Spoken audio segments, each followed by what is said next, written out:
Hi, today I want to talk about the importance of a district-wide cultural responsive system and how to gather data to create and implement the right interventions. Different departments such as equity, student services, and academics create interventions to support students. Something they need to understand is that one size doesn't fit all. Let's start with the MTSS framework. As you can see, in Tier 1 it says school-wide culturally responsive systems of support. Here is where I'm going to focus today. I believe this should be the foundation for our Tier 1. Why? Because people have bias about race, ethnicity, and culture. For example, people believe that minorities and poor students are not ready for school. Knowing these biases since the beginning, it will help you to create strategies to systematically replace these beliefs. Remember, if you don't believe in them, you cannot teach them. Biases affect everything. To know where your district school is in this area, you must collect the right data. To do this, you need to do a diagnostic of the district school systems on academics and culture. I'm putting the links on some diagnostics I did when I was the principal at DC21 and John F. Kennedy High School. Here are some comments I heard after these diagnostics. There's a lot of fights in these schools because we have black students. That's what they do. Why are we spending so much money in concurrent enrollment classes if these illegal students cannot go to college? Their parents don't care about these students. Special ed kids, talking about our AN kids, should have their own building. Those were some responses I received after I did some diagnostics in the school I work for. Knowing where you are, learning and analyzing these issues will give you and your team the understanding of bias-based beliefs in education practice, the inquiry and interpretation skills to examine and monitor the reduction of these beliefs in school improvements, and the leadership skills to translate such understanding into progressive, equity-driven reform. You will be able to build and continue professional development on creating cultural responsive school environment. Why is this important? Because if you don't do this, this will happen. You will have problems with your curriculum and instruction strategies. An inadequate curriculum will have a negative impact in your students. You will create too many interventions for struggling learners. It will be overwhelming for your teachers and students and parents. Assessment. What are they looking for? How they are going to translate the data into targeted interventions if there are so many interventions? A behavior. You will create behavior interventions without addressing school climate. The result or consequence are that the intervention services for struggling learners are not well structured. You will have a reactive approach instead of a proactive approach. This means chaos. I have a saying, you cannot teach in chaos. So having that strong foundation, knowing where your district schools are, will allow you to build your intervention systems according to your students and community needs. You will be able to have a holistic approach.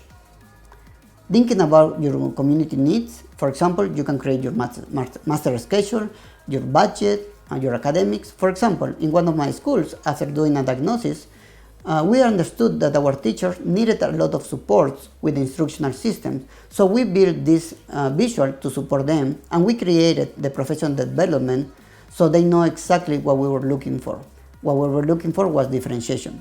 This was huge because we changed their mindset. We need to adapt our teaching strategies to our students and not vice versa. Our end goal was to implement a curriculum that reflect our diverse population. Our counselors, we modified the language they use to communicate with our students and parents. A lot of our kids, the majority of our kids, were first-generation immigrants, and they didn't understand what the counselors were saying. Credits? What does it mean? GPA, concurrent enrollment classes, IB programs. What we did is to create meetings for our parents where they were educated. We were educating them about those terms. Also, we took our counselors to the 8th graders for an orientation about high school, how high school works. Our school resource officer and our safety and security officer were trained by our special education team about 504s and IEPs. They learned how to interact with our kids. We trained them in therapeutic crisis intervention, PBIS. Thanks to these approaches, we were able to accomplish a lot of successes. Thank you for watching. I hope this information helped you visualize the importance of knowing your community, their background, their beliefs, to be able to create target intervention systems to improve your academics and social emotional outcomes. Thank you.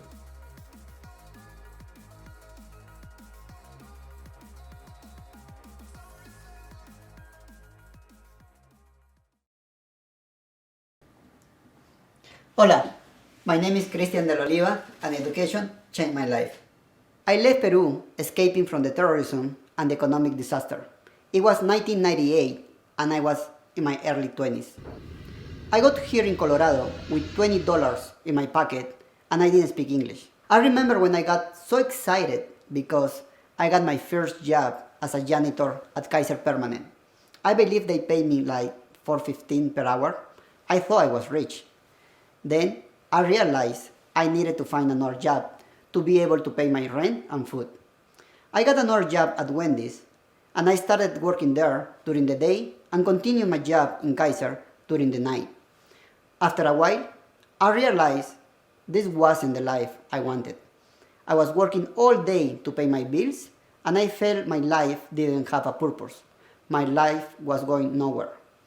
That is when I realized that in order to progress, the first step was to learn English. A friend at Wendy's told me about Community College of Denver and I went there and registered to take ESL classes.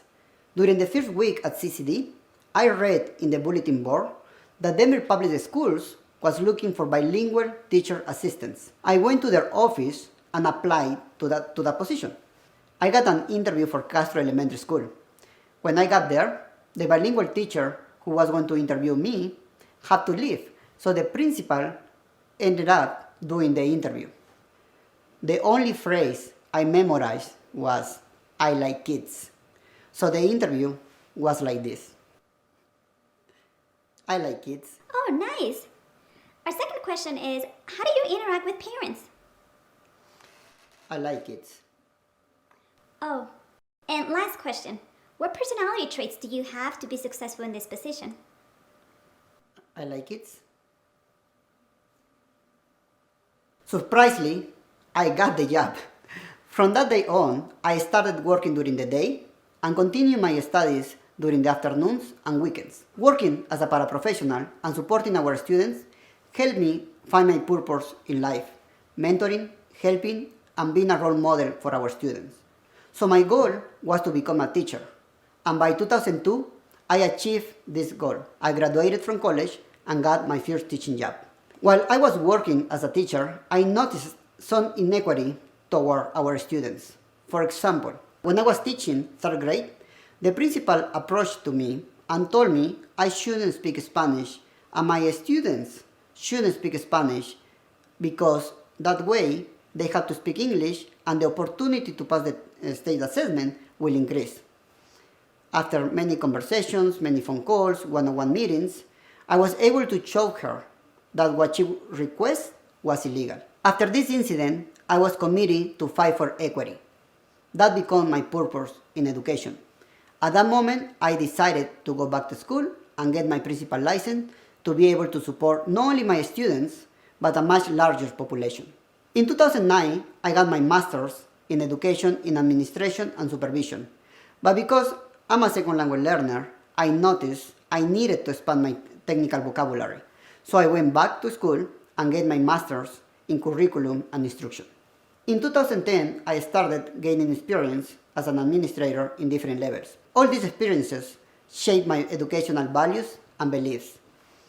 I believe education must be within reach of all students, and we need to provide them with the necessary tools so they can develop their skills and abilities to become positive global citizens.